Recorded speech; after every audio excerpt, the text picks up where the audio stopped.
આપણે જાણીએ છીએ કે 144 વર્ષ પછી સમગ્ર વિશ્વમાં બનેલી ઘટના કે જેમાં પ્રયાગરાજમાં મહાકુંભમાં સમગ્ર વિશ્વમાંથી લોકો આવી રહ્યા છે, ત્યારે રાજકોટથી પણ 2 બસ ભરીને રાજકોટ અને રાજકોટની આજુબાજુના લોકો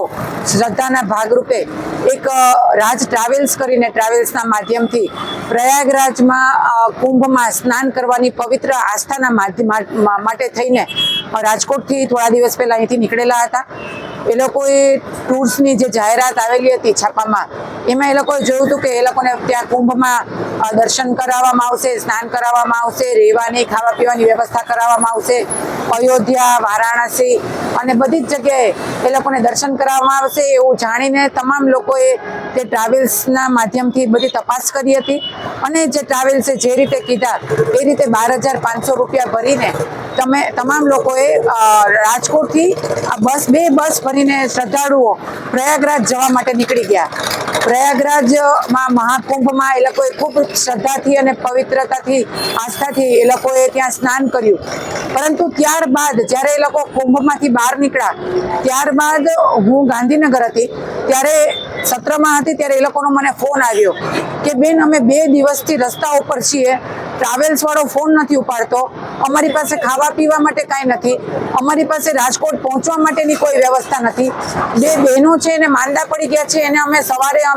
હોસ્પિટલે લઈ ગયા, 2 દિવસથી અમે અહીંયા ચિત્રકૂટ પાસેનો જે એક હાઈવે છે એ હાઈવે ઉપર અમે 2 દિવસથી આમને પડ્યા છીએ, અમારી સામે કોઈ જોતું નથી, બેન તમે અમને કાંઈક મદદ કરો। એટલે તરત જ મેં ત્યાંથી ને ગાંધીનગરથી તરત જ ત્યાંથી જ કલેક્ટરશ્રીને અને પોલીસ કમિશનરશ્રીને મેં સૂચના આપી કે આ તાત્કાલિક ધોરણે ગમે તે સંજોગોમાં આ બધા શ્રદ્ધાળુઓ છે રાજકોટથી જે બધા આ પવિત્ર આસ્થાના માધ્યમથી ત્યાં દર્શન કરવા અને સ્નાન કરવા ગયા હતા, એને કોઈ પણ ભોગે એ લોકોને રાજકોટ પાછા લાવવામાં આવે અને એમને ફરીથી અહીંયા હેમખેમ ઘરે પહોંચાડવામાં આવે એ રીતે વ્યવસ્થા કરવામાં આવે। રાજ ટૂર્સ એન્ડ ટ્રાવેલ્સ એમાં જ્યારે આ લોકો ગયા ત્યારે એ લોકોને આખું બ્રોશર આપવામાં આવ્યું હતું કે 12,500 રૂપિયા ભરવાના અને તમારે એ 12,500 રૂપિયા ભરીને તમને ખાવું પીવું રહેવું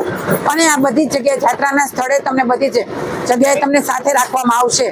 પરંતુ આવું કંઈ કશું જ કરવામાં આવ્યું નહીં અને માત્ર એક જ જગ્યાએ અને એક ધર્મશાળામાં અને એક હોટલમાં એ લોકોને નાઇટ હોલ્ડ કરાવ્યો, બાકી બધા જ દિવસે આ લોકો બધા રસ્તા ઉપર અને બસમાં એ રીતે રહ્યા